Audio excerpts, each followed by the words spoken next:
Okay, our third speaker today is Trevor Matthews. You probably already know Trevor from elsewhere. He's a pretty popular guy within the industry, pretty dynamic. However, he has recently started up his own company called Refrigeration Mentor. Over the last 17 years, he has been dedicated to learning the art of refrigeration. Now he's sharing his skills and knowledge, helping others achieve their purpose through coaching and mentoring.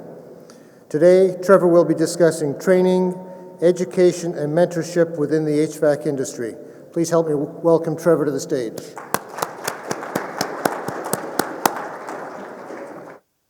Hey everyone. It's pretty nice to actually be in a crowd of people. It's been a long time. This is about the first time in about 2 years that I've talked to a big group like this. I want to say congrats to the first few presenters. They did a great job. Sal did an amazing job as well. I'm going to try to keep up his pace. I'm excited to talk about today's topic, training, education, and mentorship, something that I really believe in. And I have a true passion for it. And I didn't always have this passion for training and education. Maybe I did, maybe I didn't. But now I definitely do, because I really want to help the refrigeration industry grow and flourish. And I really want to help the younger generation, as well as the people that are in there day in, day out, to feel confident and comfortable in what they do. First off, I want to thank all the men and women who sacrificed their lives for us to be here in a great place like this, a beautiful event on Remembrance Day, as well as I want to thank ORAC for having me, and all of you, all the members having me here today, because this is really exciting for me. A little bit about my histories. For those that don't know me, my name is Trevor Matthews, as Paul said earlier, and I've been in the industry since about 2004. I'm a first-generation refrigeration technician. I know many of you business owners, you know, your granddad, maybe your dad, or your uncle was in refrigeration. But that wasn't the case for me. I was always like, okay, Trevor, you need to go to college, you need to go to university, you won't get a job. And unless you have a degree or a diploma. So that's what I did. I started out and I went to university, I went to college, and what was I doing when I finished there? I was actually at the employment agency looking to find work. And I came to realize I didn't want to work in an office the whole time, maybe like a lot of you and your businesses. So I went back to school again, and I stumbled along refrigeration and HVAC by chance, because I was going to actually register for a different course. And I took an HVAC program at Algonquin College. Great school. I lived in Ottawa, great city. And I started to learn about HVAC and refrigeration, like maybe many of you when you started out. And I started to really like it. And as I started to grow fond about HVAC, I'm like, I really like commercial refrigeration. I really liked working on bigger, or I thought I would like working on bigger equipment. And so what I did, I started to travel where the work was. I left Ontario, I moved actually to Western Canada. In the mid-2000s, early 2000s, it was a boom out there. There was a lot of work happening, stores were growing. So I started in construction and working my way up. Like maybe a lot of your technicians do. Like you start as a helper, you get into construction, maybe into service.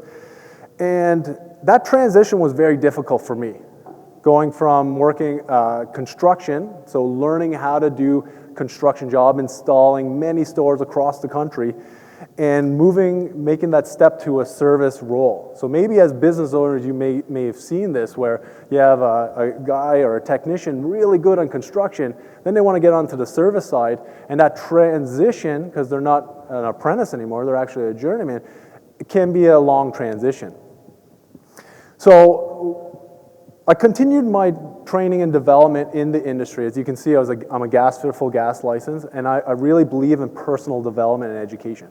About 7 years ago, I came to a decision that I needed a bit of a change. I had my first child, and I was working those 12, 14 hours a day, living in Brantford, driving to Toronto. So it was a lot of stress and stress on me, and I wanted to try to change it up. So I moved and started a company called Emerson. I didn't know who Emerson was, but I knew who Copeland was, and they own Copeland. So I jumped on there, I took a chance, and started working with one of the largest manufacturers in the world. And I started as a business development manager. So actually what I did there was going out to see contractors and teach them about solutions, energy efficiency solutions, how to help their customers reduce energies, have a better solution. And then what else I was doing was going and working with the field technicians, so on the startups and supporting them. And I really liked that. I really liked helping the technicians, helping the business bring that solution to their customers. And over a couple of years, I really liked that training aspect. So I talked with the manager at the time and I said, listen, can we start a training role where I can expand what I like doing? And so what was great when I was working there, they said, let's do this. So from 2017 on, I started as the national trainer for Copeland. So I went around the country and started talking about refrigeration day in and day out. And I really enjoyed it, and I had a real passion for it. And I got to the point where I'm like, I want to try to make it a real big difference. And through that, I started my company called Refrigeration Mentor. So in September, I started this venture, which I'm really excited about, because I have this passion of helping technicians and businesses grow. There's a few pictures up here. You'll see one on the top right hand, actually, Luciano's in the picture. We did something called Apprentice Day I built. We had over 70 apprentices from Ontario, probably from some of your businesses, and we get to sit there and chat with them, find out what they liked working on, what they had a hard time learning about, and try to make it easier for them. So when they got into their jobs or when they got out into the field, they weren't so stressed and they had a bit more confidence. The one on the left-hand side is a gentleman named Zach. He was actually the Canadian Refrigeration National Skills Champion, or he won nationals, and he actually went to World Skills, and I had the honor to train him before he went out, which was a really a great moment in my training career. And one of the things that I continue to see before I started my venture and working with a lot of contractors is a lot of your struggles. A lot of the struggles the contractor have. And it all led back to knowledge and competency gaps. And it doesn't mean your teams don't have the knowledge or don't always have the competency. Sometimes it's maybe even confidence. And there's 5 things I'm going to talk about that I've, over the last 8 weeks, talking with a lot of business owners who own very successful companies, some of their struggles. One of them is repeat failures. How many struggle here with repeat failures? Just show of hands as a business owner. Anyone? No? Oh, no failures. Okay, we got a couple there. Okay, it happens. I've seen it. I work for one of the largest manufacturers that repeat failures happen constantly. And we're talking yeah, that's okay. It's okay, because when I really work with a contractor, at first it's like, no, we don't have any issues at all. But then when you start diving and asking more questions, they start to think, it's like, yeah, my customer called me about that and this and that, because it does happen.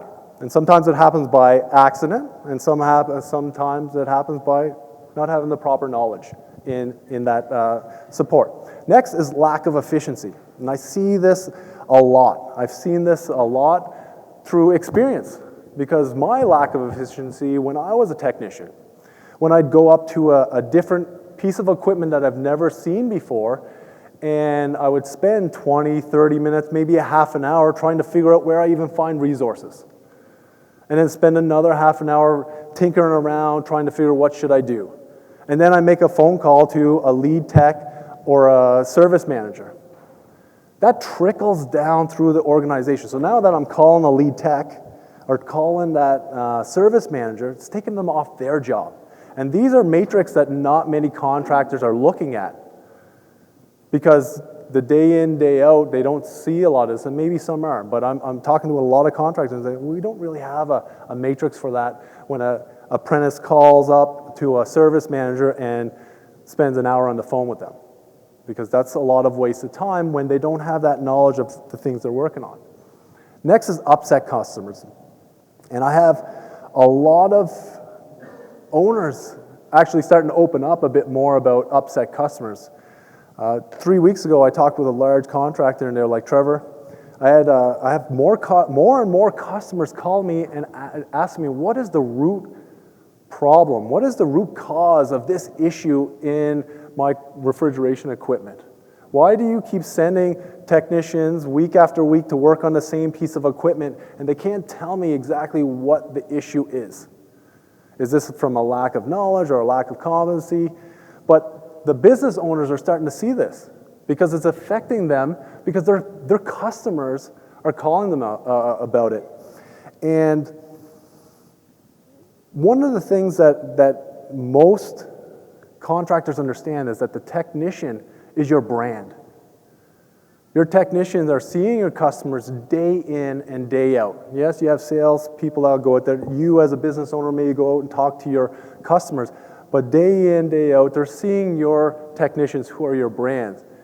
And a couple of them said, like, what I'm not liking is that my technician goes out and gives my customer a quote or an estimate on a replacement of a piece of equipment, and it's $3,000, we'll say, and then all of a sudden they call another contractor and come in to find out it's actually just a repair, not a replacement, and it was only $500. And they already fixed it, but I just wanted to call and let you know that I shopped around because continues sending guys back and not fixing the problem.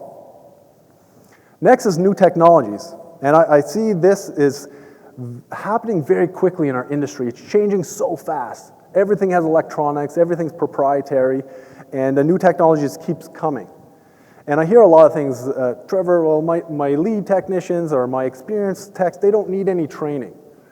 Well, when it comes to new technology and your technician drives up, even if it's your lead technician, it's the first time they've seen a drive on a compressor. How much time is that going to take them if they don't know where to start looking for those resources? How much more effective would they be if they kind of had an idea of what they're going to come into on a new technology? It could be digital compression. It could be variable speed on condenser fan motors, whatever the technology, electronic valves. But when even your experienced technicians kind of seen it and get an idea of where to start looking for this, it speeds up the process of them diagnosing and fixing issues. And the last one I want to talk about is callbacks. This is the biggest one that a lot of contractors admitted to me after a few conversations about callbacks. Because a lot of people, we don't have callbacks. We don't have many callbacks. It can't be that high. Not many contractors are measuring metrics on callbacks. So I've talked to a lot of them. Anybody here have a metrics for callbacks? Show of hands. Anybody try to build a metrics? Because there are some, Dan, that's good to be honest, Dan. There are some solutions out there that aren't 100% accurate, but it gives you an idea, like how many callback rates. Because if your technician goes out and works on a piece of equipment, and then the next week later they're going to work on that same piece of equipment, chances are they didn't look at that equipment fully and they missed something. Potentially. Maybe not. Maybe it's a new issue. Customers are getting smart though. They're tagging equipment, so every time your customer goes in and they scan it, they know how many hours it's costing them now. How much time is putting in a piece of equipment? How many hours, like the total life of a piece of equipment? And I'm working with one contractor now. They have 800 technicians. And he told me, callbacks are difficult. We've been trying to build a matrix for over 5 years on figuring out our callbacks. And they have over 800 technicians. He says it's an average of 1 to 2 callbacks per month per technician. How does that sound? Does that sound high or low to you? Is that high or low? 1 to 2 per tech per month. Is that high or low or maybe average? Paul? High. So some technicians will not have any. Some will have more than that. And I talked to a lot of contractors. So if you have 800 technicians and you have 1 to 2 calls a year, that's like 8,000 callbacks. That's a lot. So if you could reduce that by 20, 30%, how would that sound? And this all is through training, education, and mentoring. Some of the other struggles that we'll dive in a little bit deeper about is when the technician does not know how to do their job efficiently and effectively, it leads to a lot of different things. Work stress, poor job performance, increased levels of stress at work. I know because I was a technician in the field, and I'll be honest with you. The first time I walked into a rack room, because I was doing construction and I was second year, here's the keys to a truck, you're on service, on call now. And this still happens.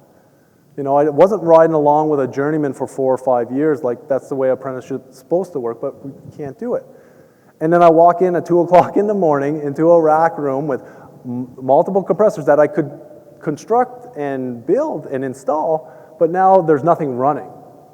Now, how much stress do you think was on me at 2 o'clock in the morning, still half asleep, trying to figure out where do I even start? And through different types of training and education, even if there was a guidance or just someone to share that before I got put into that situation. Because I see me many times leave a job site, turn around back on my own time just to make sure I fix the problem. And I see this still happening. I have friends, I do tons of CO2 refrigeration training, so any of you that are in refrigeration better get used to seeing CO2 and natural refrigerants come into the refrigeration side because it's happening and it's here, it's gonna grow even more. But I have friends call me up like, Trevor, I'm on call right now, I'm at a store, a CO2 store, and I didn't even know we had CO2 stores. So what do I do? And these are experienced guys, 10, 12 years in the industry. Other things it can lead to, decrease in morale, it could lead to accidents in the workplace, increase in absentees, poor job and work performance.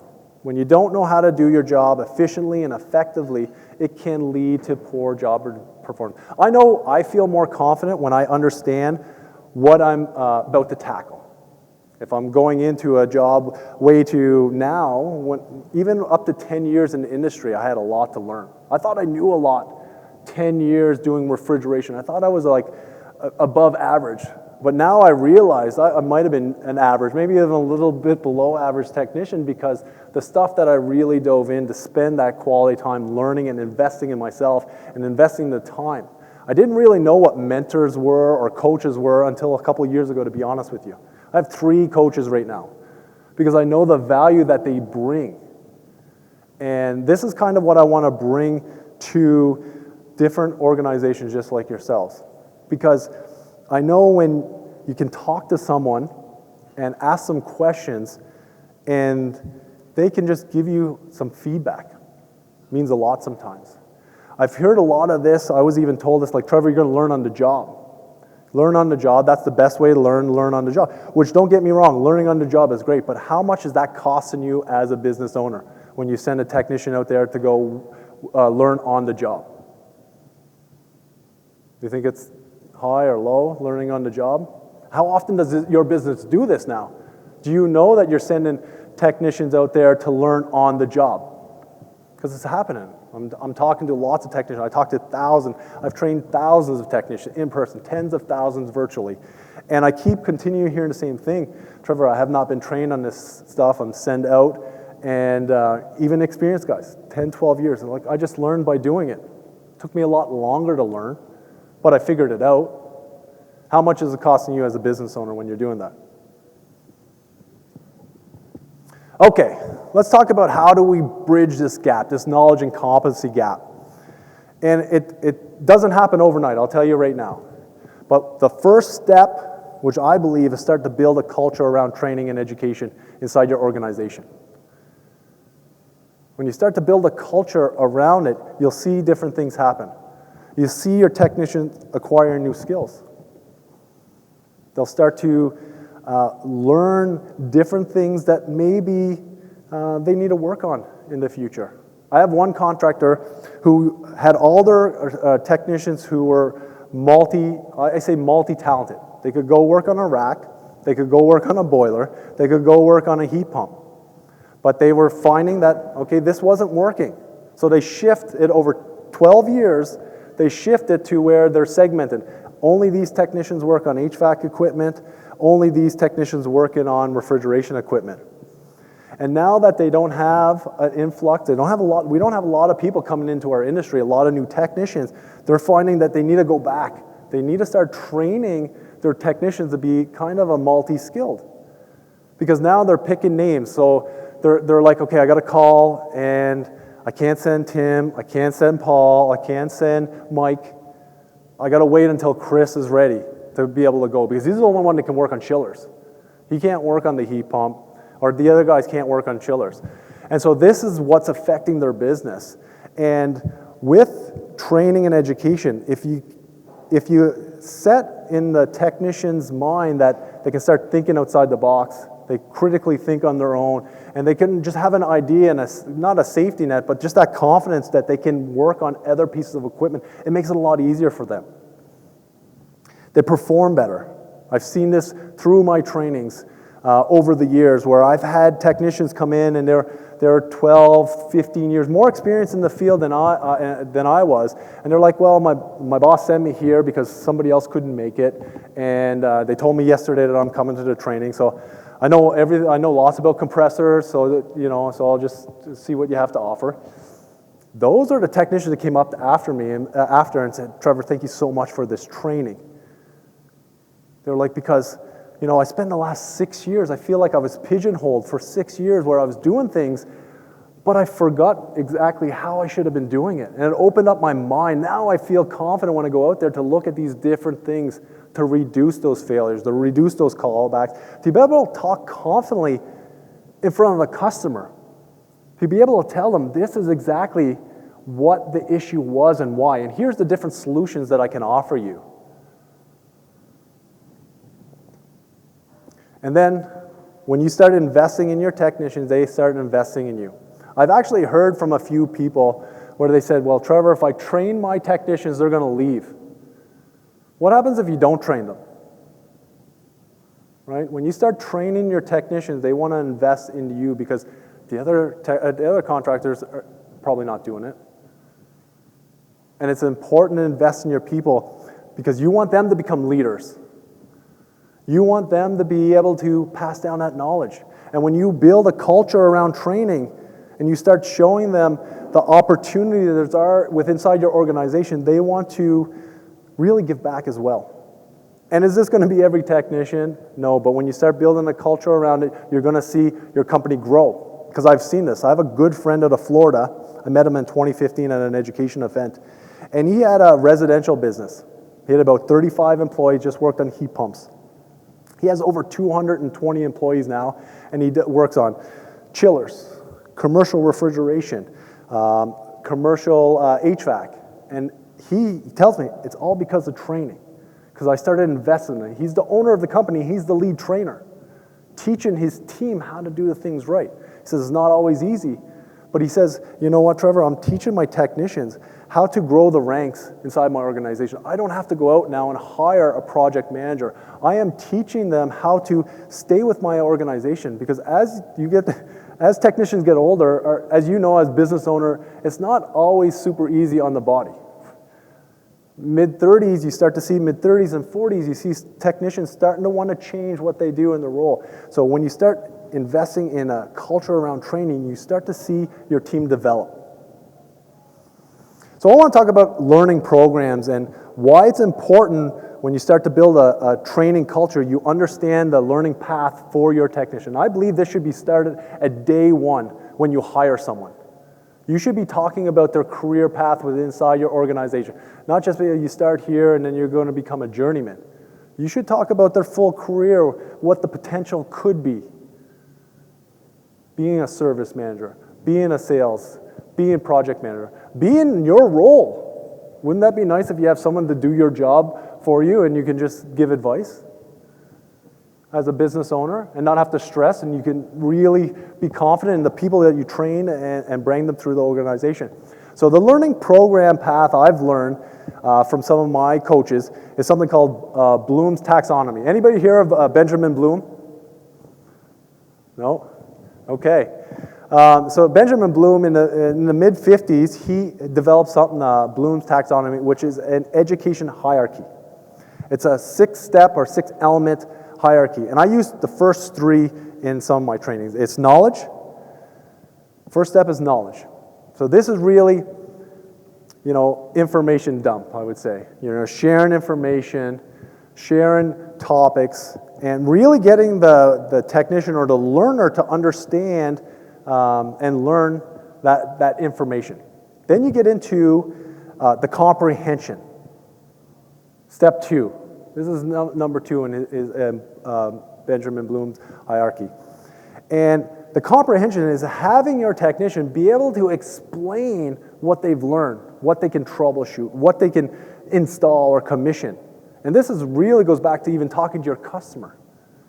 Being able to talk to your customer about the issue that was at hand on that job and feel confident explaining that to them in terms that they understand as the customer. Because a lot of times they see bills, here's a $10,000 bill, and that's all they see. They don't see what's going on. A lot of times they don't like reading what's going on in the paper because all they see is that number. But when you have a confident technician being able to explain what happened, it makes your customer feel confident. It looks great on your brand. And this is where most trainings stop. You get the knowledge and then you get the comprehension. The third segment of Bloom's taxonomy is the application. This is where you see business results, where your technicians are going out and applying the knowledge that they've learned, going out and doing this, bringing this to your customer, bringing the value to your customer when they can go out and actually apply what they've learned. Because knowledge is not power unless you use it. From a guy named Jim Quick. If you don't know Jim Quick, I highly recommend looking him up. Great book, he wrote Limited. But this is where you see business results. And this is from building a culture around training. Any questions? I know I've been talking a lot here. No questions yet? Okay, lots of time here. Okay, so I have multiple options. So Amy did a great job. Thank you so much, Amy, for really helping me out. She put a lot of my information in the bags. I have 3 different programs that I offer contractors. One of the ones that I get a lot of business owners saying that I don't really need is a compressor masterclass that I do. And it's kind of funny that I hear this is that, yeah, we're good on compressor training. We need more advanced technology training. We need more of these solution trainings for my technicians. Compressors are not that big of a deal. Well, if you talk with any compressor manufacturer, it's a pretty big deal. Compressors are the heart of the system. They're the most expensive part of that system. And when I worked at one of the largest compressor manufacturers in the world, I seen the numbers. And you can talk to any of the compressor manufacturers and you'll see 30% of the compressors that come back, there's nothing wrong with them. So that's misdiagnosis in the field. And then of all the compressors that failed, about 95% of them are system-related issues that could be prevented. And one of the things that I did a lot of documentation while I worked at the manufacturer, and I found out when I took over training for them, and we really invested in training, going out, training contractors all across the country. Worked closely with warranty and the gurus who inspected them. We've seen a reduction in warranties, nearly double-digit year over year. So training does work, okay? And I believe compressor training is one of the ones that a lot of people overlook and oversee, but I had a conversation 2 weeks ago with a very big contractor here in Canada. And they were like, Trevor, I had my lead technician to go to this job because I needed them to fix this problem. It was on a large compressor. They deemed the compressor failed. And this is the experienced guy that they rely on, and it was just a valve plate issue. It wasn't a compressor. It cost a lot of money. And I have multiple of these stories of great contractors, experienced guys, multiple compressor failures happening, and it's system-related issues or misdiagnosis. So this is something to think about. Educational resources. I'm all about education. And it doesn't matter if you get training from me or where you get the training from. I highly recommend you need to start training your team, building a culture around there. I got a couple of people that I work with closely. HVAC know-all. Anyone who know who HVAC know-all is? Show of hands. Show of hands, a couple people. Okay, great. Gary McCready, he's actually out of Toronto here. He shares a lot of his knowledge. He has a community of people that he tries to help out and does help out and does a great job. The other one, HVAC school, a gentleman named Brian Orr.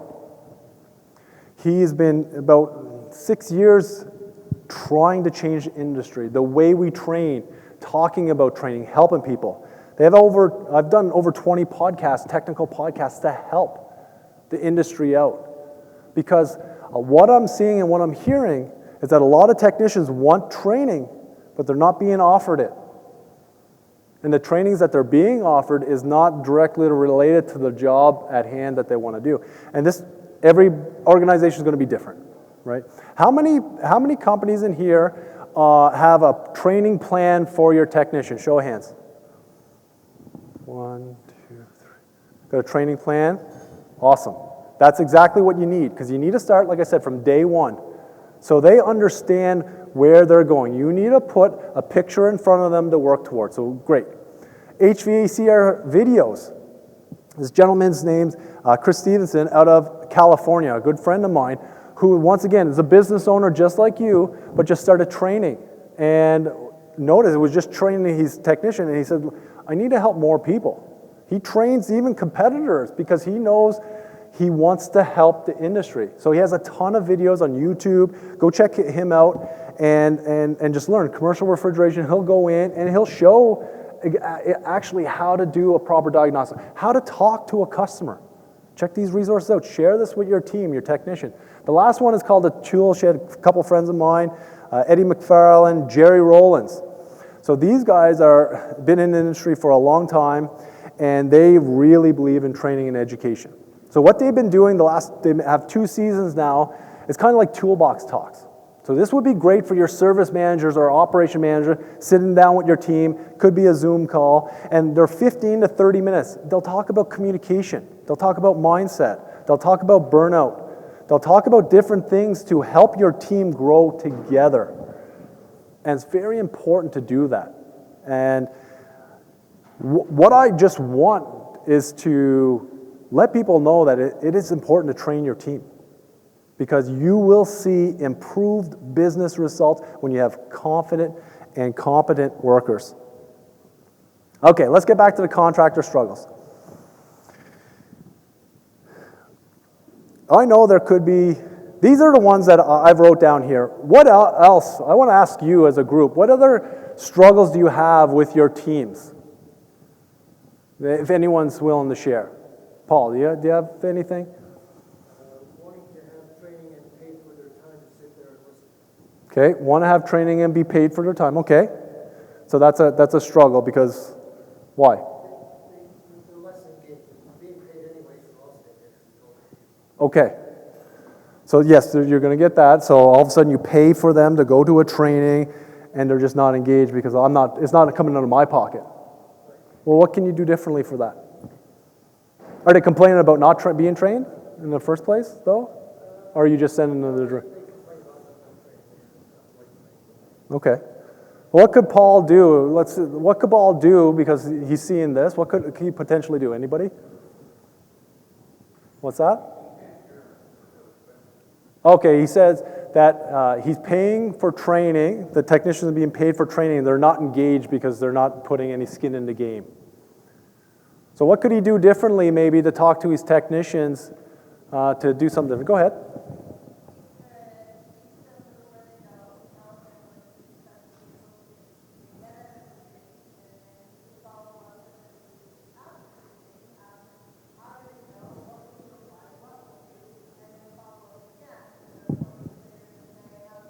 Yeah, that's a great point.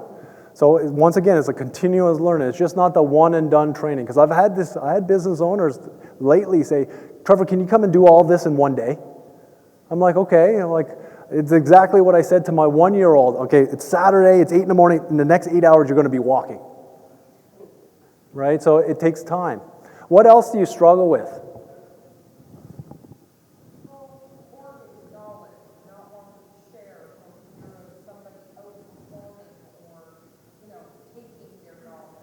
Yes, that's a really good one. I hear this a lot.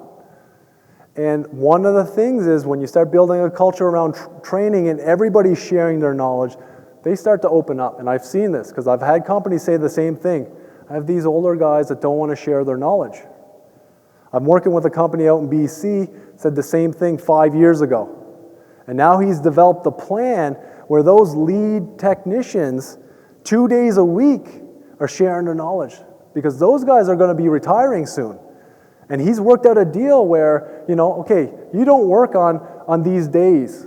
Okay, you're just going to ride around. So you can drop off the truck. You don't even, they say, oh, I don't need a truck. The apprentice will come and pick them up, and they'll pay them to drive around with them to start teaching them 2 days a week. So you can think of different training solutions like that. And it's not going to work for everybody.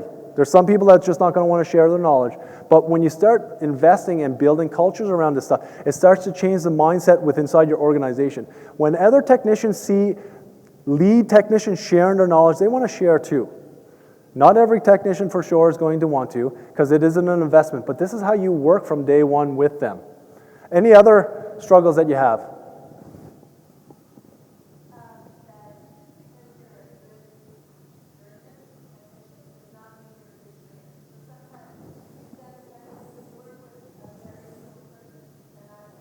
Yeah, and I see that a lot as well. And I see things similar to having like a really experienced journeyman and try to put them as a service manager role or try to do a project manager role, and they're not trained for that. And same with that journeyman that can't train. But it doesn't mean he can't train, he's just not shown how to train. So you can't just expect someone to be a good trainer that never trained before. Okay, yeah, that's fair, okay. Yeah. But this is what happens, is because it doesn't happen overnight, and sometimes we want them to be overnight success. All of a sudden you can start training the apprentice because you have all this knowledge. It doesn't work like that. You need to work with them and help them grow. And then some people are not trained. They don't want to be, and we're forcing them to try to share their knowledge. But when you build, like I say, a culture around training and education, it really helps. And you got to start, and it doesn't happen overnight, like I said. Any other struggles that you see that you have? Anybody want to share?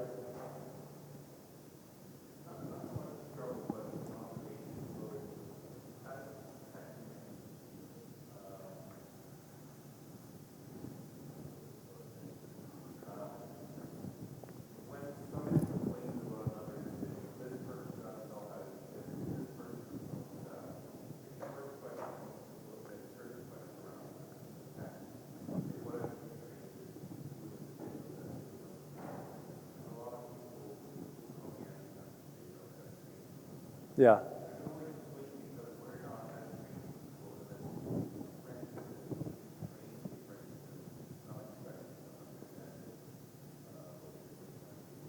Yeah, and I see this. There's kind of a shift happening. I have a lot of good friends that are 20 years in the industry, and they're like, Trevor, we worked together for many years. The younger generation is not the same. They don't work like us. They don't want to put the 80 hours a week we put in. Well, no, they want to have a life too. But when you start to develop them from day one and help them understand that sharing the knowledge is important, continuing to study and doing research on the equipment you're working on, and really spending the time to learn your craft. Some people may get into our industry for the wrong reason, which was me. I wanted to do it because I was selfish. I wanted to make a lot of money, and I wanted to travel. And I knew that's what I heard about my industry. But we got to help train them to realize that there's a lot more to just making money and be able to travel and do all these great things. It's really to help develop the industry. Our industry is really a small industry. We don't have enough people coming into it. But if we continue to show the value of being in refrigeration, being in HVAC, having companies like you showing people that will train you and educate you and help you grow throughout your career, throughout our business, that they could be the president of your business someday.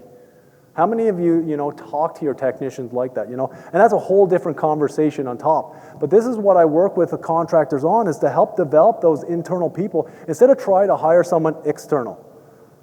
It costs a lot more money. They don't know your business sometimes. Sometimes they're not even in the refrigeration or HVAC business. And there's a lot of technicians that I'm talking to, and I know this is a little bit off topic, now that are around my age, are like, Trevor, I don't know where to go. I've been a technician for 20 years.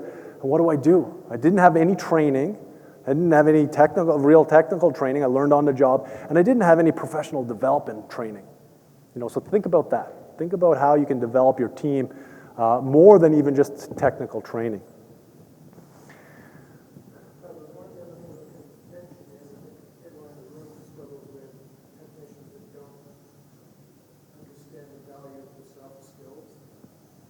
Soft skills. Yeah, that's another big one, soft skills. So what what do you do for that? Like, how are you preparing them for the soft skills? That's the question. It's how do you prepare them, you know? Yeah, and that's okay. You got to be honest, because a lot of contractors aren't thinking about that. I need a body to go out and do the service call or do the install. I need someone there. I'm down 10 guys. We're behind 5 or 6 calls each day to try to keep up. But you really need to think about the future. Think about ahead over that next call.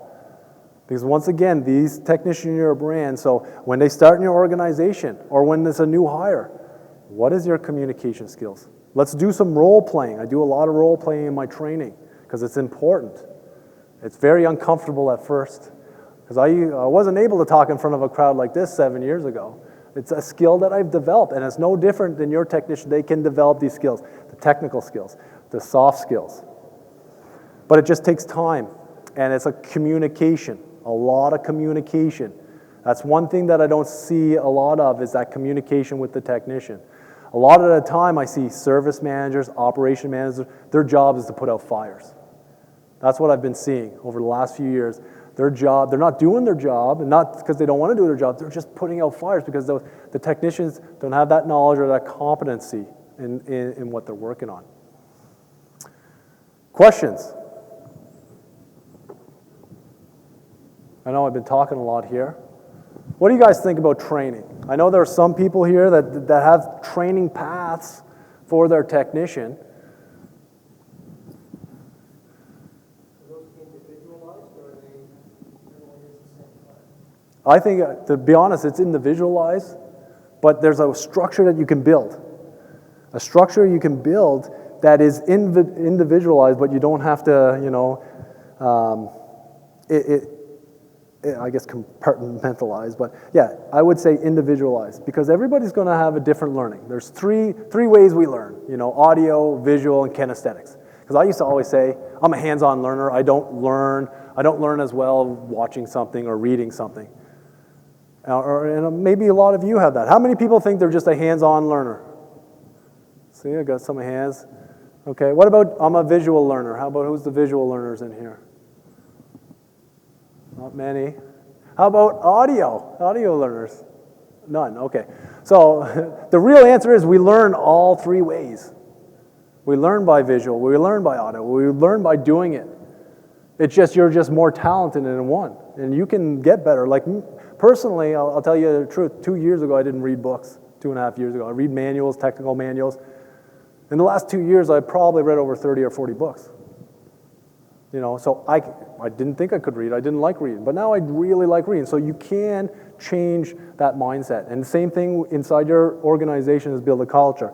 So to your point, is it individualized? I say from day one when you hire someone, you ask them questions. Where do you want to see yourself in 5 years? So that's getting your journeyman ticket. Because that was me. My goal was like, I want to work as hard as I can, and I want to get my refrigeration ticket. But what's next? I did get my ticket. What's next?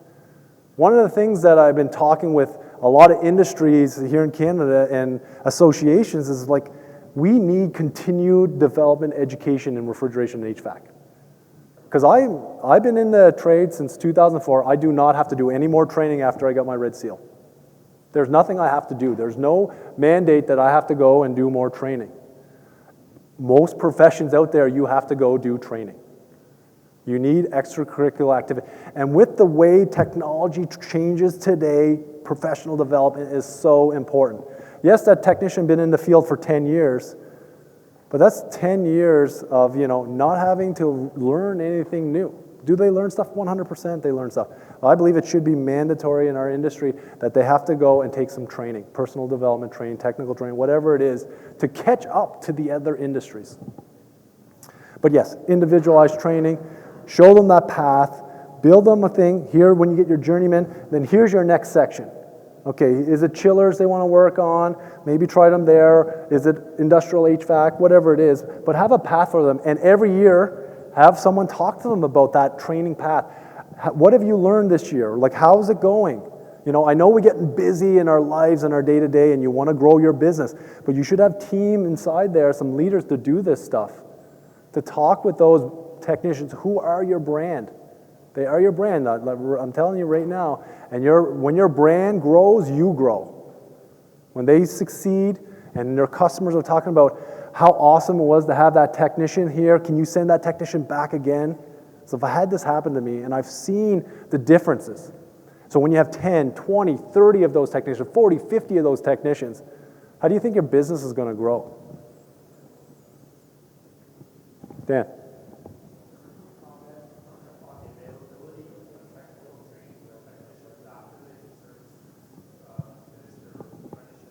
Yeah,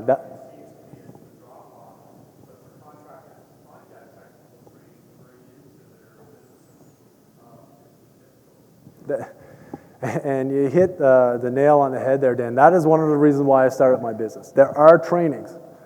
There's good training. Manufacturers training. They do tons and tons of trainings. But there's just not enough of it, to be honest, out there, to be honest. And that's one of the reasons why I started Refrigeration Mentor, is to help contractors who struggle with finding those trainers, finding people to help customize the training for you. Because I could go out and do a training that's just a specific training that I do for everyone, but that's not the case. You need specific training for your company compared to your company, compared to Paul's company, right? Different training, and that's where customized training is so important.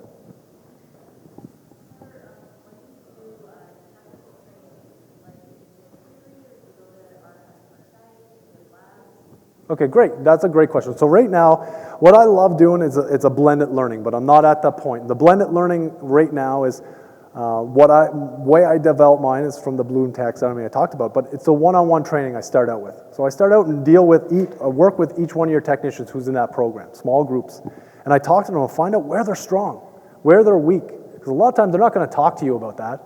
They're not going to tell you, I don't know how to set up that hot gas bypass valve, I don't know how to change that compressor properly, because they want to look like stars in front of you. So that one-on-one interaction with them. So I find out what they need, and then I build a program around that. And so inside the program, it's like I talked about, that knowledge segment. So I'll share this knowledge that they're looking for. And to be honest, it's not just information dump. I'm more of a facilitator in my trainings, because I want them to talk. I want to get your experienced guys to be talking in there to help train the people inside there. So all of a sudden, other people are looking up the other, wow, I didn't know that. And so work inside my programs like that. Then there's knowledge assessment at the end of that module. And then after that, they have to go out and do an assignment. So it could be going out and they have to listen to a podcast, or they need to read a certain manual, or they got to go out into the field and actually do some test measurements, which is their job. And we've seen this time and time again where they're supposed to go out and take all these measurements, but sometimes they don't. What's the superheat? It's good. What do you mean it's good? What's the numbers? Oh, it was good.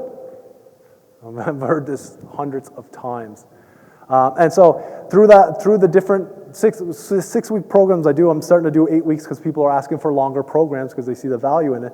But at the end of it, there's a knowledge assessment. Then I debrief with the technician to find out what was their biggest values in. And then I come back to the business owner or the business leader and talk about the success of the program. So I really think it's important that you talk with the technicians afterwards. What did you get out of it? What was the value? Was there value in the training? Was there not value in the training? And that's the only way to see their successes. So that's kind of the way I roll.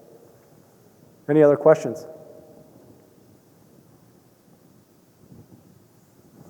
Okay, next steps.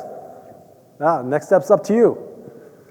If you want to learn kind of my programs, what I offer to the refrigeration and HVAC industry, you can reach out to me. But just think what business results you could have with multiple technicians being able to share on multiple information, know where the resources are, reducing the learning on the job aspect. Thank you very much.